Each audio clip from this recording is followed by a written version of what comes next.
Assalamu alaikum. Me, your 5 class teacher. How are you kids? I hope you all are good and safe at home. I request you to all, please do study and don't waste your vacations. We will discuss the diary of today. We will discuss the diary of 2 days, 15 and 16 September 2021, and the days are Wednesday and Thursday. Now we move to our subject of English. जैसे कि आप जानते हैं हमने assessment 2 start की हुई है and we have done our question number 1 and 2 in previous lecture. Question number 3 is exclude in your syllabus. Question number 4 read out करूँगी और इसको हम अच्छे से आज अंडरस्टैंड और समझेंगे कि क्वेश्चन नंबर 4 में क्या है. एडिंग द प्रोनाउंस हु और विच. हु और विच को यूज़ करते हुए प्रोनाउंस को ऐड करना है. जो प्रोनाउंस क्या है, हु और विच हैं, जिसको हमने ऐड करना है इन ब्लैंक्स में. सबसे पहले हम देखेंगे कि प्रोनाउन किसे कहते हैं. तो pronoun a word that take place of a noun. Pronoun एक ऐसा वर्ड होता है जो कि नाउन की जगह यूज़ होता है और इनमें I, me, he, she, herself, you, that, many, whose, which और मैनी अदर्स ऑल्सो, ये तमाम जो हैं प्रोनाउंस में काउंट होते हैं. और सेकंड उन्होंने मेंशन किया कि ये 2 प्रोनाउंस हमने मेंशन किए हैं, हु और विच. इनको आपने ब्लैंक्स में यूज़ करना है, लेकिन हम पहले देखेंगे कि हु का क्या मतलब है उर्दू में और विच का क्या है. तो हु यूज़ होता है कौन, किसने, जो, जिसने, और विच कौन सा, कौन सी, जिस, कौन, इनमें यूज़ होता है. अब हु और which both are the pronouns, लेकिन इसके थोड़े रूल्स हैं. सबसे पहले तो हु और विच को हमने कहाँ कहाँ यूज़ करना है ये हमने देखना है. हु कहाँ यूज़ होता है, हु यूज़ होता है जहाँ लिविंग थिंग्स हों और विच वहाँ यूज़ होता है जहाँ नॉन लिविंग थिंग्स हो. अब आप सोच रहे होंगे कि लिविंग और नॉन लिविंग थिंग्स क्या होती हैं. तो living things who can walk, move, feel and produce, and non living things वो होती हैं who do not, can not move, work, produce और फील. अगर उर्दू ज़ुबान में हम बात करें, उर्दू में इसको एक्सप्लेन करें तो हु नॉन लिविंग थिंग वो होती हैं जो जानदार चीज़ें हैं, जो अपनी मर्ज़ी से हरकत कर सकती हैं, महसूस कर सकती हैं, पैदा कर सकती हैं, उग सकती हैं. और नॉन लिविंग थी वो होती हैं जो बेजान होती हैं. अब बेजान चीज़ों के लिए हमने विच को यूज़ करना है और जानदार, हरकत करने वाली, महसूस करने वाली, प्रोड्यूस करने वाली चीज़ों के साथ हमने जो है हु यूज़ करना है. अब यहाँ पर हम ब्लैंक्स पढ़ते जाएंगे और आप मुझे खुद, क्योंकि मैंने आपको एक्सप्लेन कर दिया हु और विच का, आप मेरे साथ देंगे. ये आपके तमाम जो क्वेश्चन नंबर 4 and 5 और ये असेसमेंट 2 पेज नंबर 116 and 17 पर है. आप लोग पेंसिल से इसको वहाँ पर सॉल्व आउट करेंगे लर्न करने के बाद. Sarim found a bag dash content sweets. अब यहाँ पर आप देखें तो आपकी फर्स्ट ऑफ ऑल जो आप पॉइंट ऑफ व्यू रखोगे कि हमने फर्स्ट जो हमारा राइट किया हुआ अल्फ़ाबेट से या वर्ड है आपने देखना है. आपको सोच रहे होंगे कि शायद इसको देखना है हमने, लेकिन हमने इसको नहीं देखना. आपने ब्लैंक से बिफोर जो वर्ड यूज़ हुआ है आप इसको देखोगे. यहाँ पर अगर तो लिविंग थिंग्स हैं या नॉन लिविंग थिंग्स हैं उसके मुताबिक हम ब्लैंक को फिल करेंगे. अब यहाँ पर बैग यूज़ हुआ है कि सारिम को एक बैग मिला, कंटेंट स्वीट्स, जिसमें स्वीट्स मौजूद थी, टाफियाँ मौजूद थी. अब बैग के साथ नॉन लिविंग थिंग है, इसके साथ हम क्या यूज़ करेंगे, हाँ जी, विच यूज़ करेंगे क्योंकि ये नॉन लिविंग थिंग है, एक बेजान चीज़ है. इसके साथ विच यूज़ करेंगे जिसमें टाफियाँ मौजूद थी. बी है आपका our teacher dash teach us English is very kind to us. अब बी वाला है हमारा टीचर. अब जैसे मैंने आपको पहले भी बताया, आपने ब्लैंक से बिफोर जो है आपने वर्ड को देखना है. यहाँ पे टीचर यूज़ हुआ है और टीचर जो है आप देखते हैं कि आपके सामने मैं भी खड़ी हूँ कि एक लिविंग थिंग है, एक चलने वाली, बोलने वाली. तो ये लिविंग थिंग के लिए मैंने जैसे आपको बताया हम क्या यूज़ करेंगे, हु. तो यहाँ पर हम क्या पुट करेंगे, who teach us English is very kind to us, कि हमारी टीचर जो हमें इंग्लिश पढ़ाती है या पढ़ाता है is very kind to us, वो हमारे साथ बहुत मेहरबान है. हाँ जी, सी पर आए आप. My uncle give me a toy dash moved automatically. अब बिफोर ब्लैंक्स देखें क्या हमारा वर्ड यूज हुआ है, टॉय। टॉय जैसे कि आपको पता है एक बेजान चीज़ है, घरों में आपके पास भी टॉयज़ होंगे, आप उससे प्ले करते हो, लेकिन जब तक आप उसमें सेल नहीं डालते या आप उसको खुद से मूव नहीं करते, वो अपनी जगह से मूव नहीं होता, तो ये टॉय क्या है, एक नॉन लिविंग थिंग है। और टॉय के साथ क्या हम ऐड करेंगे, विच, के मेरे अंकल ने मुझे एक टॉय दिया, एक खिलौना दिया, विच मूव्ड ऑटोमेटिकली, जो खुद अपनी मर्जी से मूव करता है। डी है द एक्ट्रेस, जैसे कि पता है एक्ट्रेस किसे कहते हैं, अदाकार को, कि अगर अदाकारा जो है वो dash was very popular among the children, give us autographs. अब एक्ट्रेस जो है आप देखें कि एक्ट्रेस बेसिकली अदाकारा को कहते हैं, और अदाकारा जो है वो एक लिविंग थिंग है। तो एक्ट्रेस के साथ हम क्या ऐड करेंगे, हु या विच, हाँ जी हु ऐड करेंगे, क्योंकि ये लिविंग थिंग है, was very popular among the student, वो अदाकारा बच्चों के दरमियान बहुत ज़्यादा मशहूर थी। गिव अस ऑटोग्राफ्स, उसने हमें ऑटोग्राफ दिया।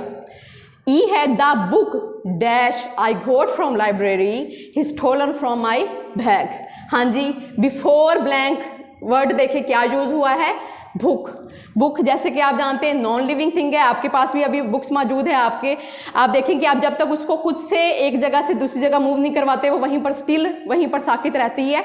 सो ये बेजान चीज़ है। तो बुक के साथ हम क्या ऐड करेंगे, हु या विच, हाँ जी हम विच ऐड करेंगे, कि the book which I got from library, वो किताब जो मैंने लाइब्रेरी से हासिल की थी, is stolen from my bag, मेरे बैग से चोरी हो गई।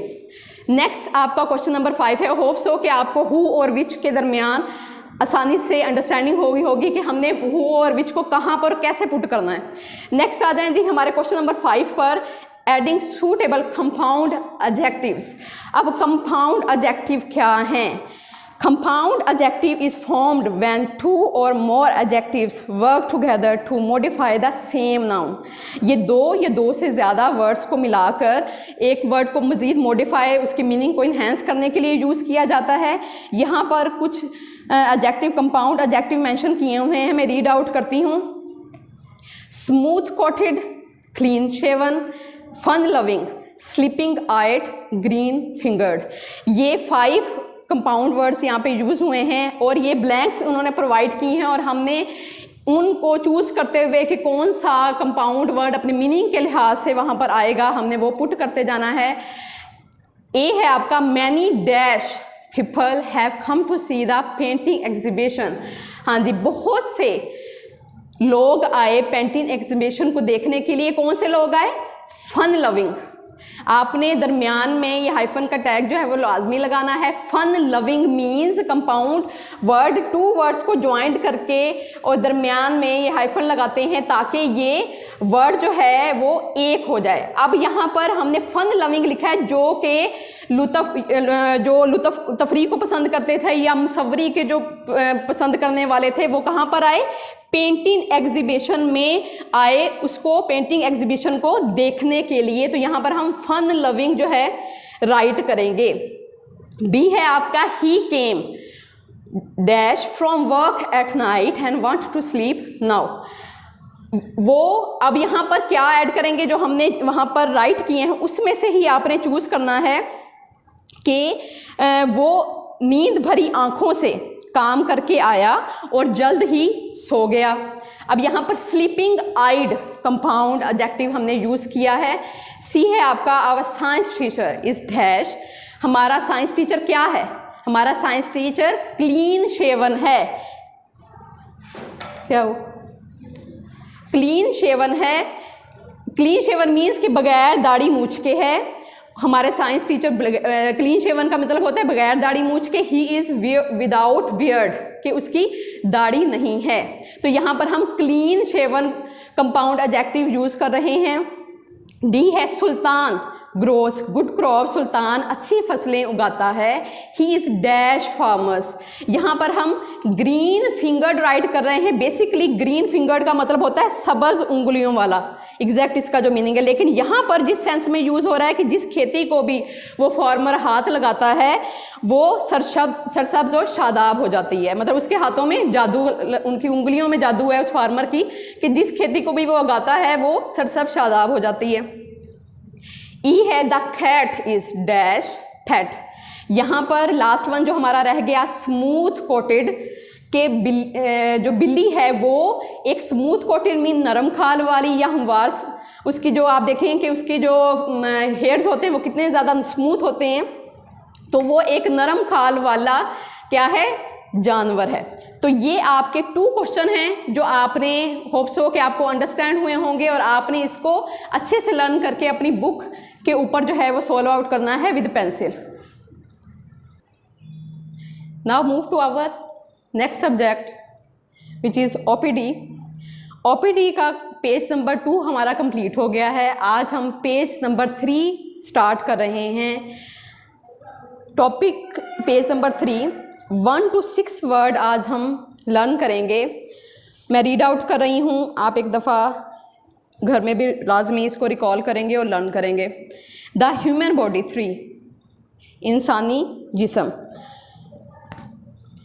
फेस चेहरा, नंबर 1 बियर्ड दाढ़ी, नंबर 2 ब्रो और फोरहेड पेशानी माथा, नंबर 3 चिक्स गाल, नंबर 4 चिन थोड़ी, नंबर 5 ईयर्स कान, नंबर 6 लिप्स होंठ या लब। तो ये 1 to 6 वर्ड हैं जो आप लर्न करेंगे घर में, Urdu plus English. Now move to our next subject which is social study SST। जैसे कि आप जानते हैं हमारा यूनिट नंबर 7 स्टार्ट है और हम उसका क्वेश्चन नंबर 3 स्टार्ट हमने किया हुआ है और इसका फर्स्ट पार्ट हमने किया और उसमें 4 कल्चर थे जिसमें 3 हम कर चुके हैं और आज हम लास्ट वन करेंगे Baloch culture. Question is describe different types of culture. हाँ जी, सकाफत की मुख्तलिफ इकसाम बयान करें। लास्ट वन है ये और मैं इसको रीड आउट कर रही हूँ। ब्लोच कल्चर, बलोचिस्तान, ब्लोच बेसिकली बलोचिस्तान जो हमारा सूबा है वहाँ से निकला है तो इसको ब्लोच कल्चर का नाम दिया गया। Balochistan is the largest provinces. Traditionally the people are patriotic, hardworking and peace loving. They love their culture and historical heritage. हाँ जी, बलोचिस्तान बहुत बड़ा सूबा है, इवन कि ये 44% पाकिस्तान में इस परसेंट मौजूद है ये जगह पर। और ट्रेडिशनली मीन्स रवायती तौर पर यहाँ के जो लोग हैं वो बहुत ज़्यादा हुब्बुल वतन हैं। हुब्बुल वतन मीन्स अपने पाकिस्तान जो मुल्क है उसका उससे बहुत ज़्यादा प्यार करते हैं। हार्ड वर्किंग मीन्स मेहनती हैं, मेहनती ऐसे कि वो किसी भी काम को करने में शर्म महसूस नहीं करते, छोटे से छोटा काम जो है वो करते हैं। और पीस लविंग मीन वो अमन पसंद है, मतलब लड़ाई झगड़े को वो ज़रा भी अपनी ज़िंदगी में जगह नहीं देते। वो अमन पसंद, अमन के साथ ज़िंदगी गुजारने को ज़्यादा प्रेफर करते हैं।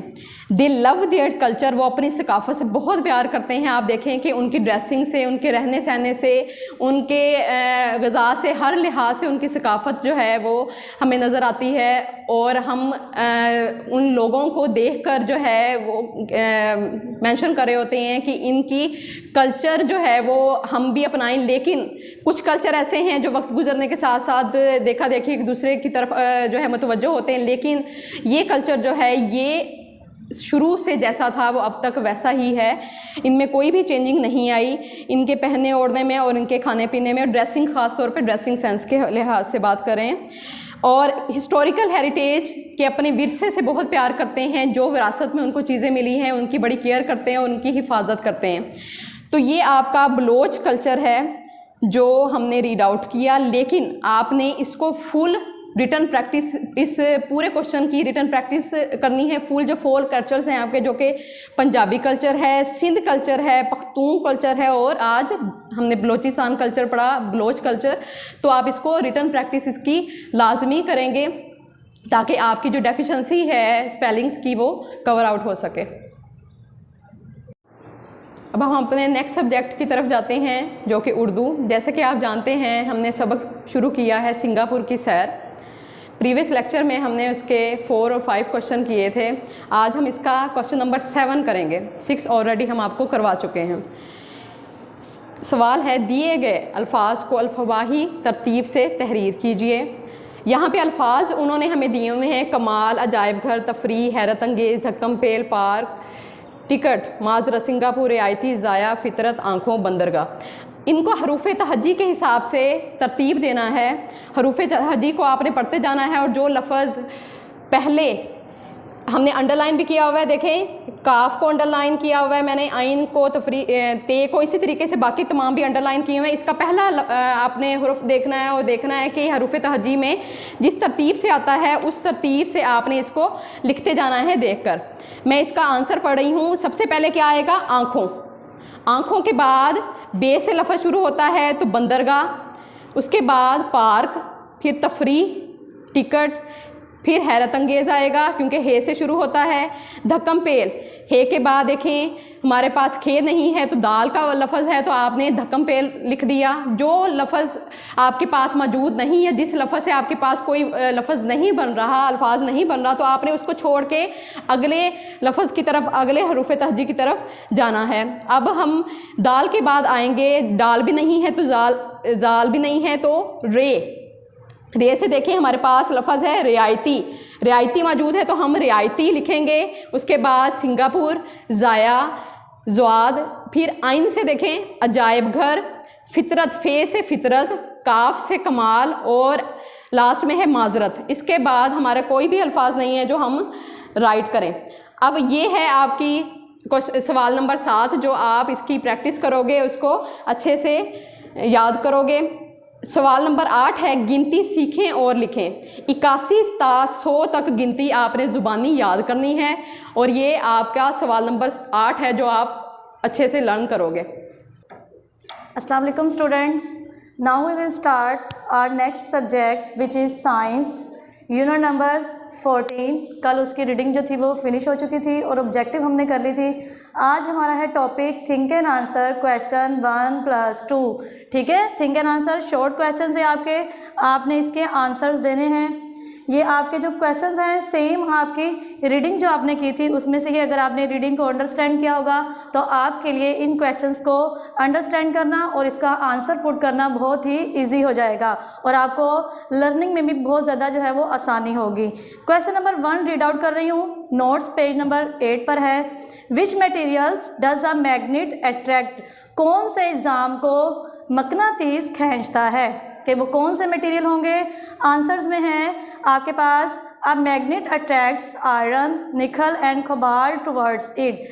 के जो मैग्नेट है वो आयरन से बनी हुई चीज़ों को, निकल से बनी हुई और कोबाल्ट से बनी हुई चीज़ों को अपनी तरफ अट्रैक्ट करेगा। और ये सारी चीज़ें क्या हैं? ये मेटल्स हैं, धात कहते हैं इसको, और ये जो है शाइनी सरफेस होती है जिसकी वजह से ये जो है मैग्नेट इसको अट्रैक्ट करता है। आपका फर्स्ट क्वेश्चन था, इसका आंसर मैंने आपको रीड आउट कर दिया है, इसको आप लर्न करेंगे। सेकंड क्वेश्चन की तरफ आते हैं।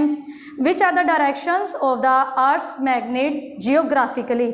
हाँ जी, हमने डिटेल से इसकी रीडिंग पढ़ी थी कि आपके पास जो मैग्नेट होगा वो तबई लिहाज से आपकी ज़मीन की कौन सी डायरेक्शन को शो करेगा। तो answer is that south pole of the earth's magnet should lie at the geographic north. कि अगर आपके पास अर्थ मैग्नेट का साउथ पोल होगा, जनूबी सिरा होगा, तो आपके तबई लिहाज से ज़मीन का कौन सी डायरेक्शन होगी? नॉर्थ डायरेक्शन होगी, शुमाल होगा। नेक्स्ट है and the north pole at the geographic south of the earth. और अगर आपका नॉर्थ पोल शो कर रहा है आपका मैग्नेट तो आज तबई लिहाज से जियोग्राफिकली जो है वो आपकी अर्थ की कौन सी डायरेक्शन होगी? साउथ डायरेक्शन होगी। ये 2 क्वेश्चन है, ये 2 क्वेश्चंस फिनिश हो चुके हैं। I hope you understand this 2 questions and also learn with spellings. Next हमारा टॉपिक है, नेक्स्ट हमारा जो मजमून है इस्लामियात, सबक वादे की पाबंदी। आज हम जो है उसका उन्वान मेन जायज़ा करेंगे। उन्वान है जायज़ा। सवाल नंबर 1, हाफ आपने कल जो था वो रीड आउट कर लिया था, इसका जो है वो बकिया हिस्सा जो हाफ रह गया रिमेनिंग वो आज हम पढ़ेंगे। सवाल है उसवा हुस्ना की रोशनी में वादे की पाबंदी बयान करें कि हजूर पाक सल्लल्लाहु अलैहि वसल्लम की ज़िंदगी के मुताबिक जो है वो क्या अहमियत है वादे की पाबंदी की, वो हम बयान करेंगे। हमने एक सहाबी का हज़रत हुज़ैफ़ा बिन यमान का जो था वो वाक़या पढ़ रहे थे, इसका नेक्स्ट अब आज हम रीड आउट करेंगे और इसे लर्न करने की ट्राई करेंगे। हज़रत हुज़ैफ़ा रज़ी अल्लाह ताला अन्हो खिदमत नबी में पहुँचे और काफ़रों के साथ किए गए वादे का जिक्र किया। आप सल्लल्लाहु अलैहि वसल्लम ने इन्हें जंग में हिस्सा लेने से रोक दिया और वादे की पासदारी का हुक्म दिया कि उन्हें काफिरों ने जब पकड़ लिया था दुश्मनों ने, तो इस वादे पर छोड़ा था कि वो दोबारा जंग में हिस्सा नहीं लेंगे। तो उन्होंने हुजूर पाक सल्लल्लाहु अलैहि वसल्लम की खिदमत में हाजिर होकर सारा वाक़या बयान फरमाया, तो हुजूर पाक सल्लल्लाहु अलैहि वसल्लम ने उन्हें जंग में हिस्सा लेने से मना फरमा दिया था। उस वक्त इस्लामी फ़ौज की तादाद बहुत कम थी और जंग के लिए ज़्यादा से ज़्यादा मुजाहिदीन की ज़रूरत थी, मगर आप सल्लल्लाहु अलैहि वसल्लम ने नहायत मुश्किल हालात के बावजूद वादे की पासदारी का पूरा ख्याल रखा। अल्लाह ताला ने इस गज़वे में आप सल्लल्लाहु अलैहि वसल्लम को ज़बरदस्त फ़तह से नवाजा। आमीन। हुजूर पाक सल्लल्लाहु अलैहि वसल्लम घबराए नहीं थे कि उनके जंग में हिस्सा ना लेने से जो है वो हमारी तादाद पहले कम है और कम हो जाएगी, बल्कि उन्हें अल्लाह ताला की ज़ात पर पुख्ता यकीन था। उन्होंने अपने वादे को पूरा किया और अल्लाह ताला ने उन्हें ज़बरदस्त फ़तह से नवाजा था। तो इससे ये इस बात साबित होती है कि जैसे हमारे हुजूर पाक सल्लल्लाहु अलैहि वसल्लम का अल्लाह ताला पर ईमान बहुत पुख्ता था और वो वादे की पासदारी करते थे, हमें भी कोशिश करनी चाहिए जितने मर्जी मुश्किल हालात हों हम अपनी ज़िंदगी में भी जो है वो अपने किए गए वादों को हर हाल में पूरा करें। ये क्वेश्चन हमारा यहाँ तक कंप्लीट हो जाता है, आप इसकी घर में रिटर्न प्रैक्टिस करोगे। अस्सलामु अलैकुम वरहमतुल्लाहि वबरकातुहू। 5 क्लास की कुरान टीचर हूँ। उम्मीद करती हूँ कि सब बच्चे अपने घरों में खैरियत से होंगे। अल्लाह पाक हम सबको अपने हिफ्ज़ व मान में रखें। चलें अब देखते हैं डायरी। सबसे पहले डायरी देखें, पारा नंबर 7 है हमारे पास, सूरतुल माइदा आयत नंबर 105 ता 107 प्लस नमाज तशद मा तर्जमा दोहराई। इधर तक हमने करना है।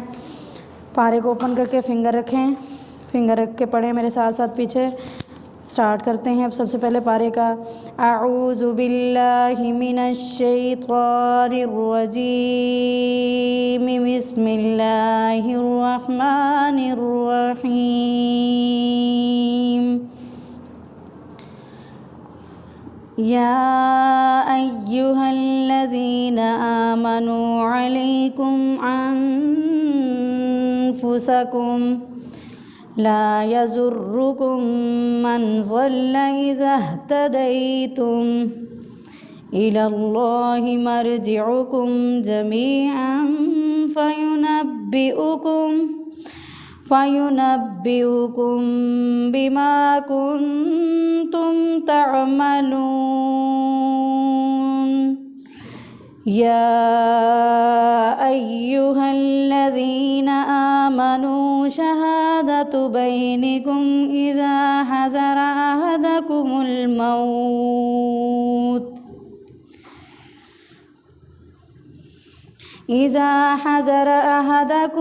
मौत हीनल वसिय्यति इस्नानि ज़वा अदलिम मिनकुम औ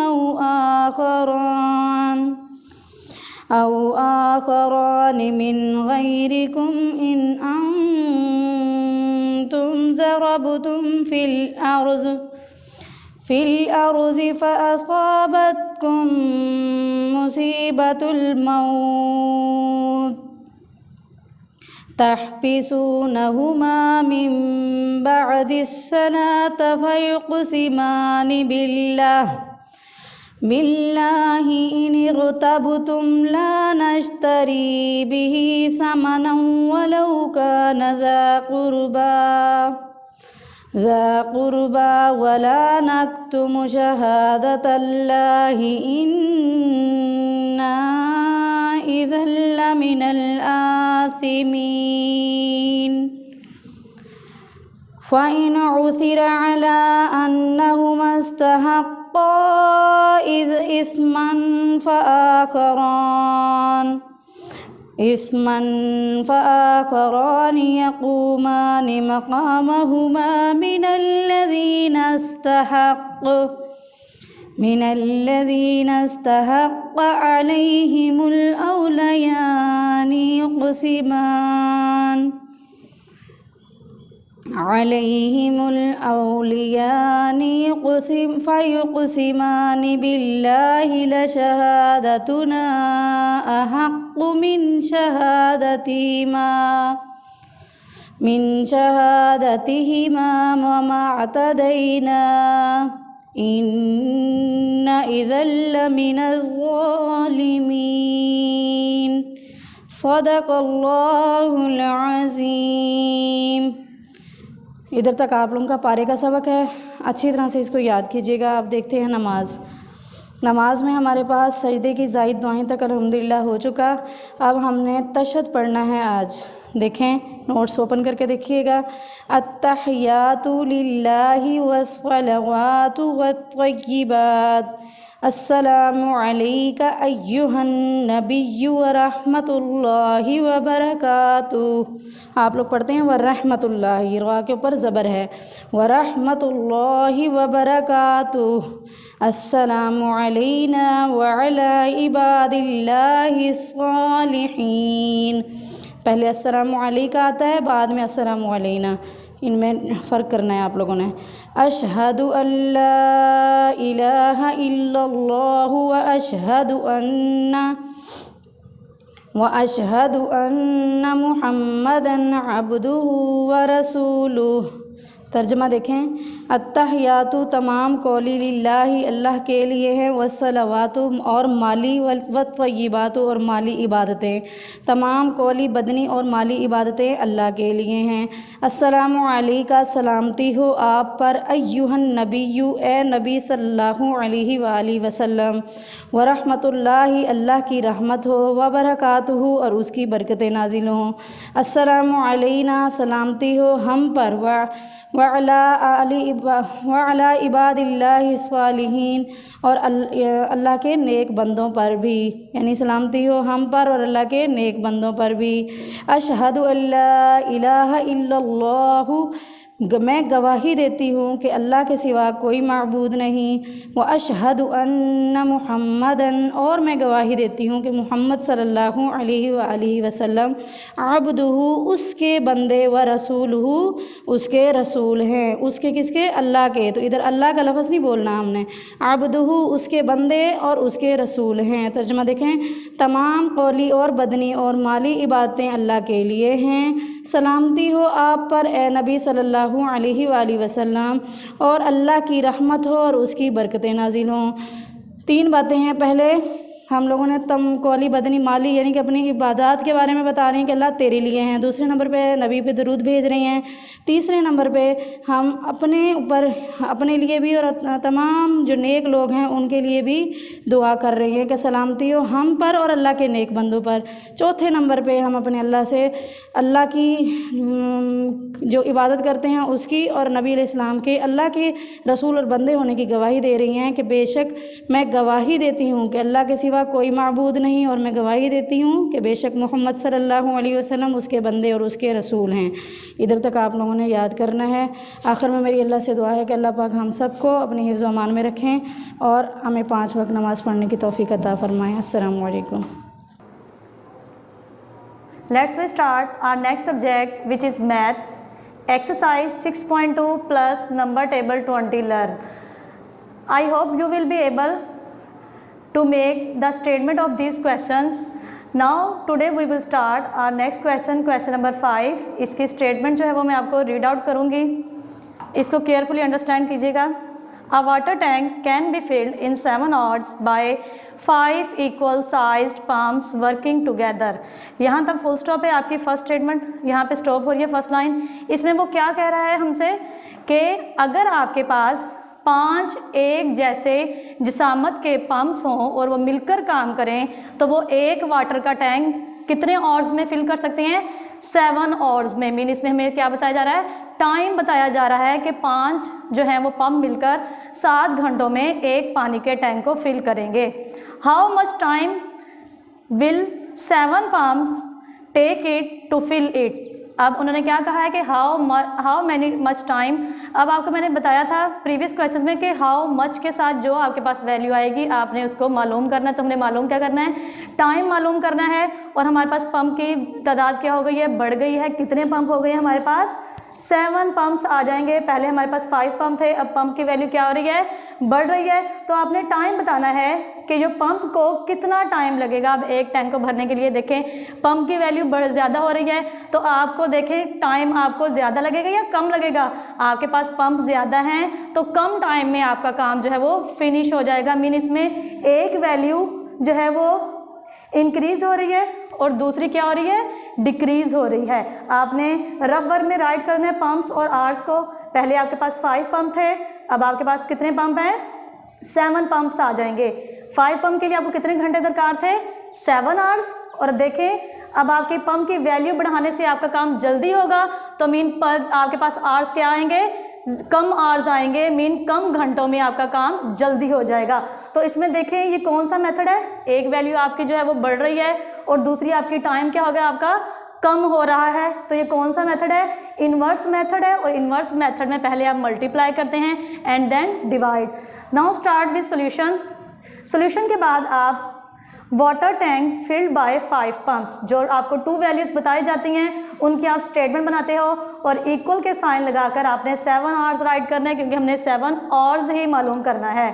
अब सेकंड स्टेटमेंट में आपने सबसे पहले एक पंप की वैल्यू मालूम करनी है कि एक पंप अगर होगा तो कितने घंटे लगेंगे पानी को फिल करने के लिए टैंक के अंदर। सेकंड स्टेटमेंट हमारी water tank filled by 1 pump is equal to 7 × 5। जब 7 का टेबल आप 5 तक पढ़ेंगे तो आपके पास कितना आएगा, 35 आंसर आएगा। मीन आपको 35 घंटे लगेंगे एक पंप को फिल कर, एक पंप से पानी का टैंकर को फिल करने के लिए। अब हमने मालूम कितने करने हैं, 7 पंप्स काम करेंगे तो कितने घंटे लगेंगे।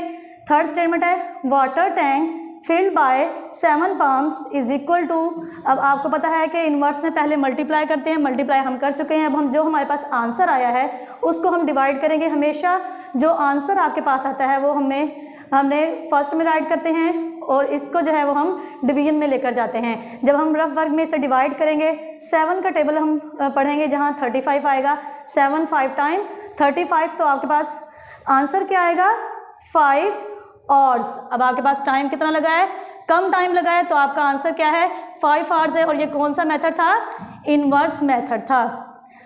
आई होप आपको यहाँ तक इस क्वेश्चन की बहुत ही अच्छे से समझ आ चुकी होगी। अब हम नेक्स्ट क्वेश्चन नंबर 6 पर चलते हैं। बुक पेज नंबर है 95।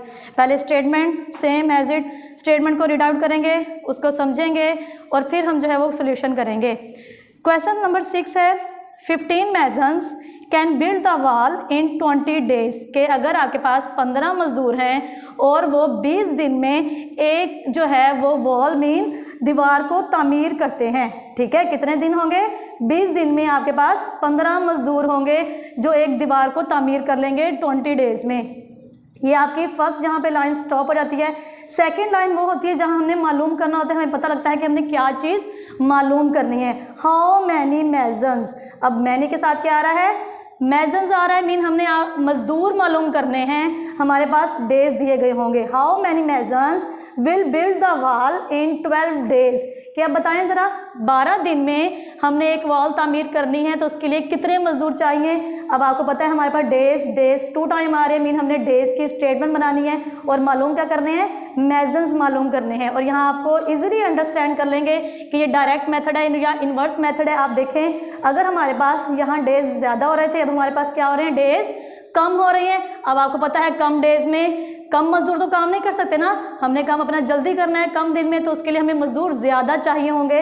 इसलिए मजदूर की तादाद आपको पता लग जाएगी कि 15 से ज़्यादा होगी तो हमारा आंसर सही होगा। तो देखिए इसमें डेज जो हैं वो कम हो रही हैं और मैजन्स की तादाद क्या होगी, ज़्यादा होगी। मीन दोनों इक्वल नहीं है, एक वैल्यू इंक्रीज़ हो रही है दूसरी डिक्रीज़ हो रही है। तो ये कौन सा मेथड है आपका, इन्वर्स मेथड है। रफ वर्क में राइट करेंगे डेज और मैजन्स। डेज जो थे आपके पास पहले 20 थे, अब कितने रह गए हैं, 12 हैं। मैजन्स आपके पास 15 हैं, पहले कम थे। और आपको पता है ये इन्वर्स मेथड है तो आपको ज़्यादा मजदूरों की ज़रूरत पड़ेगी अपने काम को जल्दी फिनिश करने के लिए। स्टेटमेंट बनाएंगे सबसे पहले, सॉल्यूशन की हेडिंग देंगे सेम एज इट कि जो 2 वैल्यूज़ आपको बताई जाती हैं उनसे आप स्टेटमेंट बनाएंगे। आपने बिल्ड से स्टेटमेंट राइट करना स्टार्ट करनी है। बिल्ड वॉल इन 20 डेज, कितने मेजन्स हैं? 15 मेजन्स। सेकंड है आपने वही कि हमारे पास 20 डेज हैं, 12 डेज है, हमने 1 डे मालूम करना है कि एक दिन होगा तो उसमें कितने मजदूर लगेंगे तो हमारा काम कंप्लीट होगा। Build wall in 1 day is equal to 15 multiply 20 same as it के इन्वर्स में हम पहले मल्टीप्लाई करते हैं। ये जो ऊपर आपके पास 2 वैल्यूज़ दी हुई हैं आपने इनको मल्टीप्लाई करना है। 15 को आप 20 से मल्टीप्लाई करेंगे 5 0 टाइम 0 1 0 टाइम 0। अब जब आप नेक्स्ट वैल्यू में जाते हैं तो आप मल्टीप्लाई का साइन नहीं पुट करेंगे बल्कि 0 का साइन पुट करेंगे। यह आपको प्रीवियस एक्सरसाइज में इस मेथड को समझाया जा चुका है। अब 5 2 टाइम 10 0 1 कैरी 2 1 टाइम 2 और 1 3। अब आप प्लस करेंगे 0 0 और 3 मीन 300 जो है वो मजदूर होंगे, तब आपकी एक दिन में जो है वो दीवार कंप्लीट होगी। अब लास्ट आप स्टेटमेंट पर आ जाएं जो आपने मालूम करनी है। बिल्ड वॉल इन 12 डेज के 12 दिनों में जो है वो कितने मजदूर मिलकर दीवार को कंप्लीट करेंगे। जो आपके पास आंसर आया है उसको आप ऊपर राइट करेंगे और बाय के बाद आप 12 राइट करेंगे और रफ वर्ग में आप बड़ी वैल्यू को अंदर राइट करोगे और 12 पर डिवाइड करोगे। 12 2 टाइम 24, 30 से कम वैल्यू लेकर आनी है तो वो क्या है 12 2 टाइम 24 ही आई, हम अंदर 2 वैल्यूज़ ही लेंगे। अब 0 में से 4 नहीं जा सकता, आप 3 में से कैरी लेंगे, वहाँ 2 रह जाएंगे। 10 में से 4 जाएंगे तो क्या आंसर आएगा 6। 2 में से 2 नहीं जा सकते, यहाँ 0 राइट करना मस्ट नहीं है। स्टार्टिंग में हमेशा लास्ट वाले 0 की वैल्यू होती है। अब हमारे पास यहाँ सिंपल 6 आया। अब 6 जो है वो 12 से छोटा है, बिल्कुल इसके ऊपर डिवाइड नहीं होगा, तो हम क्या करेंगे ऊपर जो हमारा 0 है हम उसको नीचे लेकर आएंगे तो क्या बन जाएगा 60। अब 12 का टेबल पढ़ेंगे जहाँ 60 आएगा और ये कंप्लीट डिवाइड हो जाएगा। 12 5 टाइम 60, तो हमारे पास आंसर क्या आया 25। तो हमारा आंसर क्या है 25 मेजन। देखें मेजन की तादाद यहाँ ज़्यादा होगी, तो ये कौन सा मेथड था इन्वर्स मेथड था। हमारे ये 2 क्वेश्चन थे और इसके साथ नंबर टेबल 20 आपने लर्न करना था। I hope you will understand the all diary of today. इस सारे सब्जेक्ट जो आज आपने रीड आउट किए हैं आपने घर में प्रैक्टिस नोटबुक पर जो है वो इसकी रिटन प्रैक्टिस मस्ट करनी है। फ़ी अमान अल्लाह, अल्लाह हाफिज़।